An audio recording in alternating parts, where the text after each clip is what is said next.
اللهم صل على محمد وآل محمد. A'udhu billahi minash shaitanir rajim. Bismillahir rahmanir rahim. En el nombre de Dios el Clemente, el Misericordioso, la paz de Dios sea con todos sus profetas, desde Adán hasta Muhammad, salawatullah wa salamuhu alayhim ajma'in.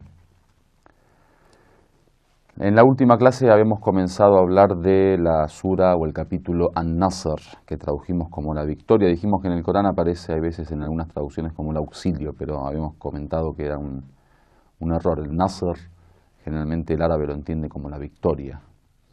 El auxilio podría llegar a ser, digamos, un paso preliminar a la victoria.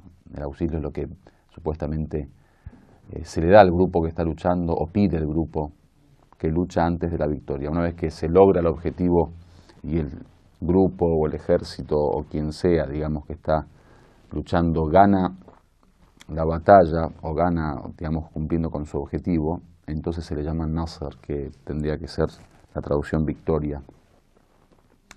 En el tafsir de esta sura se cuenta que generalmente, bueno, si bien no lo explica directamente el Corán acerca de la conquista de Meca, sí dice que hubo una victoria y que después de esa victoria lo que ocurrió es que la gente comenzó a convertirse al Islam, a aceptar el Islam como religión, y ahí comenzó obviamente después la expansión del Islam por toda la península arábiga, que después de la muerte del profeta eso llegará a varias partes del mundo, llegando, digamos, hasta los continentes, digamos, que estaban alrededor, como fue hasta el norte de África, parte de Europa, en varios años, digamos, de desarrollo de estas conquistas, hasta toda Asia o gran parte de Asia, hasta la China, digamos. Entonces esa expansión comienza después de esta gran victoria que fue la conquista de la Meca en vida del profeta Muhammad, salawatullah wa salamuhu alayh. Comienza diciendo, Bismillahirrahmanirrahim, Idha ja'a nasrullahi wal fath, que lo habíamos traducido cuando llegue la victoria de Dios, Nasrullah, o sea que se le adjudica la victoria a Dios, wal fath, y la conquista. Nasrullah, dice, es de alguna manera esta manera que tiene el Corán de utilizar Nasrullah o al-Fath. Primero utiliza el concepto general, Nasrullah, la victoria de Dios, y después habla específicamente del ejemplo claro que es al-Fath, la conquista de Meca. Entonces dice, Hada dhikrul khas ba'd al-am, es como, digamos, referirse a un caso particular después de haberse referido a un caso general. Es decir, primero habla de la victoria en general, que es, como dijimos, se la adjudica a Dios, y luego habla del caso particular que es al-Fath o la conquista, que como dijimos, la conquista se trata de la conquista de Meca, ya que Nasrullah, la victoria de Dios, podría llegar a abarcar, digamos, cualquier tipo de victoria, cualquier tipo de triunfo, de éxito, pero después, bueno, especifica, digamos, claramente que es al-Fath, o sea, la conquista de Meca. Luego dice, An-Nasr fil aya udifa ila Allah ta'ala Nasrullah wa fi kathir min al-mawadi' al-Qur'aniyya najid nisbat al-Nasr ila Allah subhanahu wa hadha yani anna al-Nasr fi ayyi hal la yakunu illa bi iradati Allah subhanahu wa ta'ala. Dice, ¿por qué utiliza la palabra Nasrullah, la victoria de Dios? ¿Por qué se adjudica la victoria esta a Dios? Dice, generalmente en el Corán aparece en muchos lugares en donde una determinada acción, un determinado suceso se le adjudica directamente a Dios, porque dice que al fin y al cabo todo lo que ocurre en este universo no es más que con el permiso de Dios, con la anuencia de Dios y con la voluntad de Dios. Entonces, para hablar que esa voluntad se manifiesta a través de esas conquistas o a través de esa victoria, entonces se le dice Nasrullah, la victoria de Dios. Luego la segunda ley dice, وَرَأَيْتَ النَّاسَ يَدْخُلُونَ فِي دِينِ اللَّهِ أَفْوَاجًا, y ves a los seres humanos, a la gente, entrando en la religión din Allah, en oleadas sucesivas. Ahora, esto que dice oleadas sucesivas, el Corán dice afwajan. Afwajan es el plural de fauj, y fauj son los grupos, digamos. Cuando, por ejemplo, en un lugar entran las personas de a grupos, a esos grupos le llaman fauj. Por ejemplo, en el ejército, a los distintos grupos de ejército les llaman Fauj. O por ejemplo en el Boy Scout, o en algunas veces en los lugares donde hay multitudes, y esas multitudes entran a un lugar por grupos, por ejemplo, que los diferencian en grupos o los dividen en grupos, a esos grupos les llaman afwaj, o sea, el plural de fauj, que es grupo.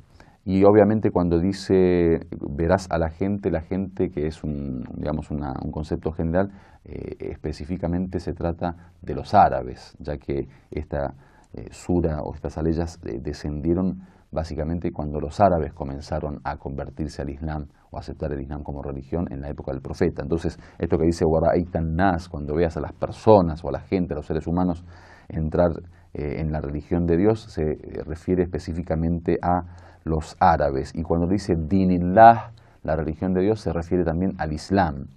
Es decir que, al fin y al cabo, el Corán habla de tal modo que el tafsir, bueno, que después lo que aparece muchas veces en las mismas aleyas o en los hadices, en las narraciones, pueda especificar. Esto es un fenómeno que se da mucho en el Corán, que el Corán a veces, como diciendo, no nos llama con nombre y apellido. Muchos de los sucesos habla del título general. Por ejemplo, la conquista de Meca dice Fath, Meca, conquista. Por ejemplo, esa misma conquista le llaman Nasrullah, la victoria de Dios. Es como que el Corán habla en general, y eso tiene que ver con una estrategia coránica, y es que obviamente el Corán, como es el libro que se estableció como el último mensaje, la última revelación divina para todos los tiempos, Dios no quiere tampoco poner especificaciones que limiten el alcance del Corán a un tiempo y un espacio determinado. Entonces, por eso dice que el Corán debe, digamos, interpretarse durante el tiempo según las condiciones de tiempo y espacio de cada época. Y eso es lo que hace que el Corán muchas veces hable de forma general, como para que cada época tenga su propia interpretación y no lo limite. Porque muchas veces uno piensa que si el Corán habla básicamente de cuestiones específicas, es como que el Corán fue revelado para ese momento y nada más, mientras que el Corán tiene un alcance en el tiempo mucho más amplio. Después dice, ¿por qué llamó a la religión Dinillah, que es la religión de Dios? Dice, Hada min bab al-idafa at-tashrifiyya. Dice, eso como para brindar honor al Islam y no, digamos, adjudicárselo a otra cosa que no sea Dios, porque Dios es lo más sublime, lo más elevado, lo más sagrado. Entonces cuando se dice Dinillah, es como que uno entiende por eso una religión que se adjudica a Dios, una religión que viene de Dios, un mensaje que viene de Dios, como por ejemplo Baitullah, la casa de Dios, Rasulullah, el profeta de Dios, Abdullah, el siervo de Dios. Finalmente viene la última orden que dice Fasabbih bihamdi rabbika wastaghfir, que significa glorifica con las alabanzas a tu Señor y busca su perdón o pide su perdón.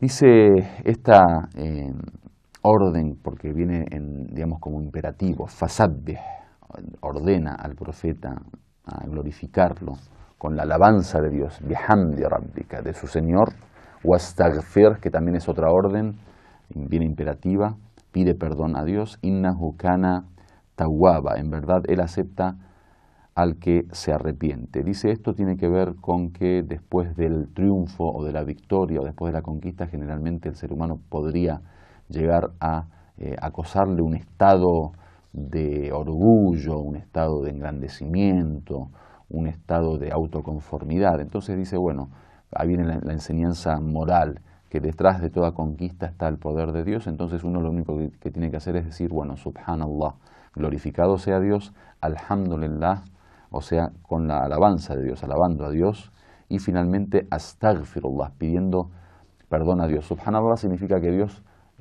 está, digamos, por encima de todo. Dios, digamos, no se lo compara con nada. Dios no tiene ningún tipo de defecto como nosotros. Dios no tiene ningún tipo de imperfección como nosotros. No tiene ningún tipo de falta como nosotros. Entonces, subhanallah, glorificado sea Dios, elevado sea Dios de todos estos defectos. Alhamdulillah es la alabanza para Dios por digamos, esta bendición que nos dio, y finalmente por cualquier tipo de culpa que tengamos o de defecto o de problema decimos astaghfirullah, pedimos perdón a Dios, innahu kana tawwaba, Dios acepta al que se arrepiente constantemente. Walhamdulillahi rabbil alamin.